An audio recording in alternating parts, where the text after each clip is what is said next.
बिस्मिल्लाहिर्रहमानिर्रहीम, अस्सलाम वालेकुम। Welcome to Park junior school and college official YouTube channel. Ninth biology में चैप्टर 4 हम पढ़ रहे थे और आज हम जो टॉपिक पढ़ेंगे चैप्टर 4 में वो हमारा होगा osmosis and guard cells. Osmosis के बारे में हम लास्ट टाइम पढ़ चुके हैं और आज हम जो नेक्स्ट टॉपिक पढ़ेंगे वो है ऑस्मोसिस एंड गार्ड सेल्स।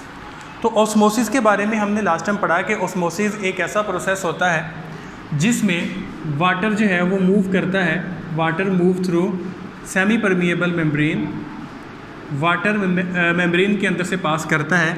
और ये प्रोसेस किस तरह का होता है कि पानी जो है वो अपनी लो सोल्यूट कंसंट्रेशन से जाता है towards the high solute concentration.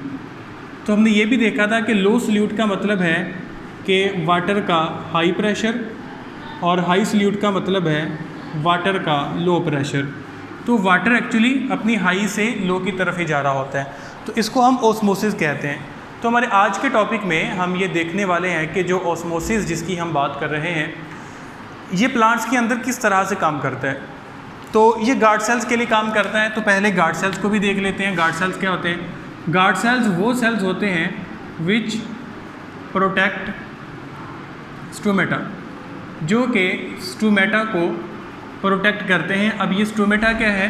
Stomata है द टाइनी पोर्स, मतलब कि वो छोटे छोटे सुराख हैं प्रेजेंट ऑन लीफ के जो पत्तों की सतह के ऊपर पाए जाते हैं, उसको हम स्टोमेटा कहते हैं। और ये चीज़ों की जैसा कि गैस हो गया या वाटर वेपर्स हो गया, तो इनकी जो है वो सेल से अंदर बाहर जो है वो प्लांट से अंदर बाहर जो है वो आने जाने को कंट्रोल करता है। तो अब इसका स्ट्रक्चर पहले देख लें कि ये किस तरह का दिखाई देता है इनके गार्ड सेल्स। तो गार्ड सेल्स जो है तकरीबन जो है वो ऐसे होते हैं। ये एक ऐसा गार्ड सेल है जो कि क्लोज़ है, मतलब कि जो बंद होते हैं वो इस तरह से होते हैं।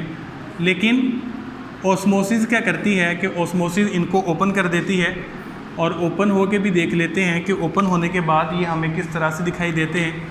तो ओपन होने के बाद इनकी शेप कुछ ऐसी हो जाती है। तो इनके अंदर ये जो सुराख है सुराख को हम स्टोमेटा कहते हैं। अब होता ये है कि प्लांट के जो लीफ होते हैं, लीफ के अंदर जो सेल्स होते हैं उन सेल्स को हम कहते हैं मेसोफिल सेल्स। तो फ़र्ज़ किया कि ये जो ग्रीन है ये इर्द गिर्द ये हैं इसके मेसोफिल सेल्स। मेसोफिल सेल्स हैं। मेसोफिल सेल्स बेटा वो सेल्स होते हैं विच हेल्प इन फोटोसिंथेसिस, जो कि फोटोसिंथेसिस में हेल्प करते हैं। अब होता ये है कि जब इन सेल्स के अंदर वाटर की कंसंट्रेशन हाई होती है तो वाटर यहाँ से निकलता है और वो गार्ड सेल्स के अंदर मूव करना शुरू हो जाता है। तो मेसोफिल सेल से पानी निकलता है और वो जब गार्ड सेल्स के अंदर आता है तो गार्ड सेल्स उस पानी की वजह से स्वेल हो जाते हैं, मतलब कि वो फूल जाते हैं और उनके फूलने से वो अपनी असली शेप में आ जाते हैं, जो कि ब्रैकेट किस्म की शेप होती है, यानी कि कुछ ऐसी शेप होती है और उसके अंदर से रास्ता बन जाता है और ऐसे जो है वो गार्ड सेल्स की वजह से स्टोमेटा ओपन हो जाता है और फिर आसानी से कार्बन डाइऑक्साइड ने आना हो या ऑक्सीजन ने जाना हो या फिर वाटर वेपर्स ने जाना हो तो वो एक रास्ता बन जाता है लीफ बॉडी से, प्लांट बॉडी से किसी भी चीज़ को बाहर जाने के लिए। तो ये सिंपल जो है वो ऑस्मोसिस और गार्ड सेल का आपस में रिलेशन था। अब जो हमारा नेक्स्ट जो है वो छोटा सा टॉपिक आ रहा है वो एप्लीकेशन के बारे में है कि सेमी परमिएबल मेम्ब्रेन की एप्लीकेशन क्या है कि जो हम आर्टिफिशियली सिंथेसाइज करते हैं। सेमी परमिएबल मेम्ब्रेन हमने लास्ट टाइम डिस्कस किया था कि ये एक ऐसी मेम्ब्रेन होती है जो सिर्फ कुछ चीज़ों को अपने अंदर से गुजरने देती है और कुछ को रोक लेती है। ये सेल के सबसे बाहर वाले हिस्से में पाई जाती है, तो लिहाजा ये सेल के अंदर आने जाने वाली हर चीज़ को कंट्रोल करने की रिस्पॉन्सिबल होती है। तो अब अगर यही जो है वो मेम्ब्रेन अगर हम आर्टिफिशियल बना लें, यानी कि लेबॉर्ट्रीज़ के अंदर तैयार करना शुरू कर दें, तो उनसे हम क्या काम ले सकते हैं? उनसे हम फिल्ट्रेशन का काम ले सकते हैं, क्योंकि ये हर चीज़ को अपने अंदर से गुजरने नहीं देती।